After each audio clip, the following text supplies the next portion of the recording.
On parle du budget juillet. Oui, parce qu'on est le 26 juin et que certains chez vous, chez Horizon, se plaignent qu'aucune discussion ne se soit vraiment tenue sur les grandes orientations budgétaires. Alors, on nous dit qu'aucune lettre de cadrage, par exemple, a été envoyée.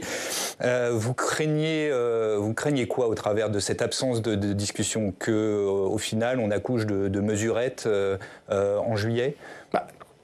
D'abord sur la méthode, je regrette une chose, c'est que là aussi, engagement du Premier ministre lorsque nous avions voté avec retard, mais nécessité fait loi le budget en février dernier, engagement du Premier ministre de dire dès le lendemain du vote du budget, donc on pouvait imaginer fin février, début mars, on se remet autour de la table et on travaille tous ceux qui n'ont pas voté la censure au mois de février, on travaille à élaborer le budget 2026 pour voir s'il y a une voie de passage. Je ne sais pas s'il y en aurait une ou s'il y en aura une, mais pour ça, il faut en discuter.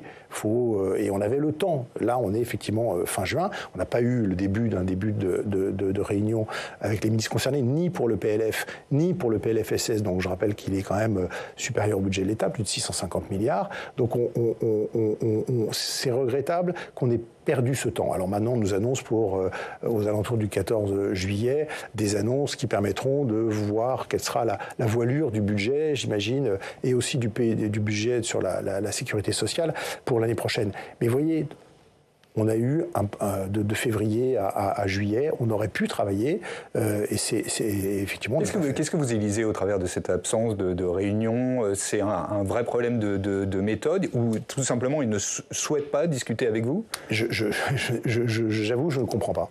Je ne comprends pas parce qu'on est tous de bonne volonté, on a tous envie effectivement de doter la France d'un budget et de ne pas revivre ce qu'on a vécu la dernière fois, c'est-à-dire un budget qu'on discute, qui est censuré, un Premier ministre qui saute, un gouvernement qui revient, enfin toute cette instabilité. Il y a un problème avec Horizon Alors je ne suis pas sûr que ce soit Horizon, parce que quand je demande à mes collègues de Renaissance ou même du MoDem s'ils sont invités à des réunions, ils me disent que non, eux non plus.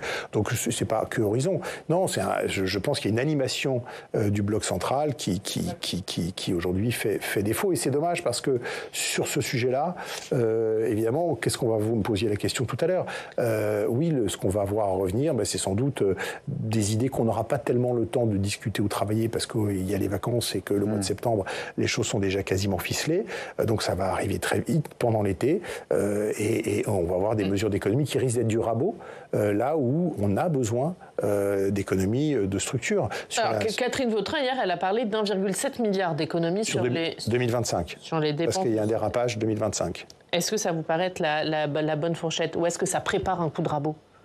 Alors, non, c'est la bonne fourchette, parce que là on parle pas du budget 2026. On parle du budget actuel. Et effectivement, le comité d'alerte dit, attention, ça dérape de 1,3 milliard. Donc, elle dit, moi, on propose des économies, c'est-à-dire on va freiner les dépenses du budget en cours pour 1,7 milliard. Donc, oui, c'est logique, bien, et de toute façon, ce sont des mécanismes légaux. Et quand on voit le dérapage des dépenses cette année, est-ce que ça prépare un coup de rabot en 2026 ? Mais moi, ce qui m'inquiète plutôt, c'est la préparation de 2026, parce qu'on sait, on le dit depuis longtemps, on n'arrivera pas, si on ne fait pas d'économie, j'allais dire, de structure. Si c'est donner des coups de rabot, on va épuiser, parlons du budget de la sécurité sociale, on va épuiser les hospitaliers, on va simplement freiner un peu plus la dépense du médicament avec le risque de voir quitter les laboratoires, quitter notre pays parce qu'on ne paye plus assez les médicaments. Donc tous ces sujets-là nécessitent des réformes de structure. Mais à repousser toujours les réformes de structure... C'est quoi des réformes de structure ? Les réformes de structure, c'est par exemple être beaucoup plus dirigiste dans la régulation des dépenses de santé, de manière à lutter contre les dépenses inutiles, contre ce que certains ont de... contre les rentes qui existent. La sécurité sociale vient de sortir un rapport qui montre qu'il y a beaucoup de rentes, et il y a des sujets sur lesquels il faut s'attaquer violemment à une meilleure régulation. Mais pour ça, il faut avoir la main ferme. Ça veut dire moins de remboursement des médicaments, ça veut dire des jours de carence. La réforme de structure, c'est peut-être aussi poser la question de la carte hospitalière, des petites unités qui coûtent cher et qui, sans doute, sur le plan de la sécurité, posent question. Il y a 1001 questions. Mais pour ça, effectivement, il faut avoir un peu de volonté. Mais pour ça, est-ce qu'il ne faut pas un mandat clair? Et j'allais dire, dans le contexte de l'instabilité politique que l'on connaît, est-ce qu'on est en capacité de faire des grandes réformes de structure? En tout cas, en matière de les réformes de structure, c'est par exemple la suppression des agences qui a un débat qui a été posé il y a quelques semaines. Et est-ce qu'il y a le courage politique suffisant aussi pour faire ces réformes de structure, de supprimer parmi les centaines d'agences qui existent en France. C'est ça que j'appelle des réformes de structure. Il y a le courage politique suffisant pour les faire ? C'est la question qui est posée, et ça on le saura quand on connaîtra à la mi-juillet les solutions que propose le Premier ministre pour la France. Très sincèrement, au travers de ce que vous nous dites, Monsieur Valletoux, on sent qu'il y a quand même une frustration, voire même un agacement certain contre François Bayrou.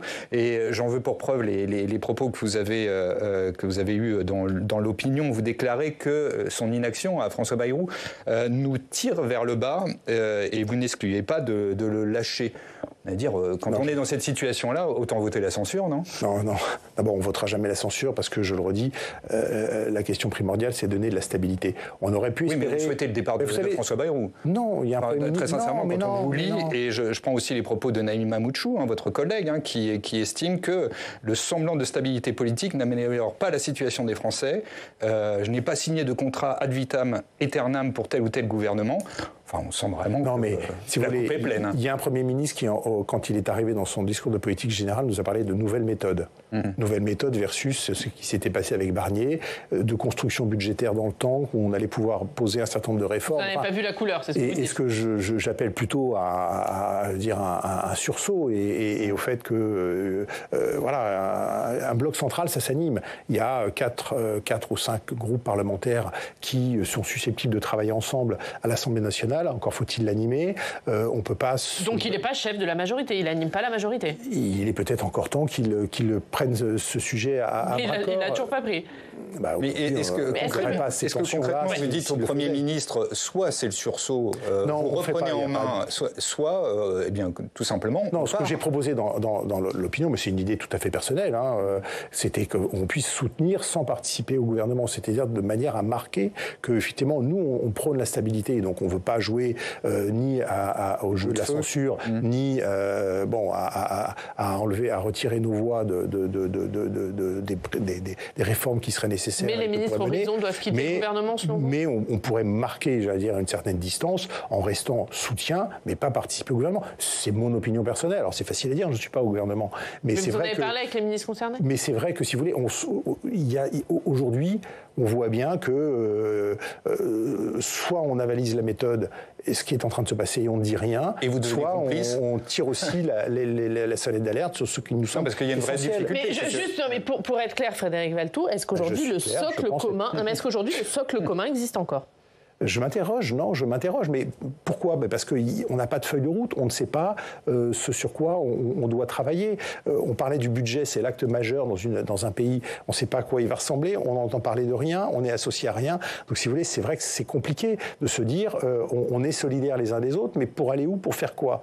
Et à cette question, sincèrement, on ne sait pas répondre, et personne ne sait répondre. Si, on va dire, il faut qu'on redresse les finances publiques. Bien sûr qu'il faut qu'on redresse les finances publiques. Comment ? Par quelle voie ?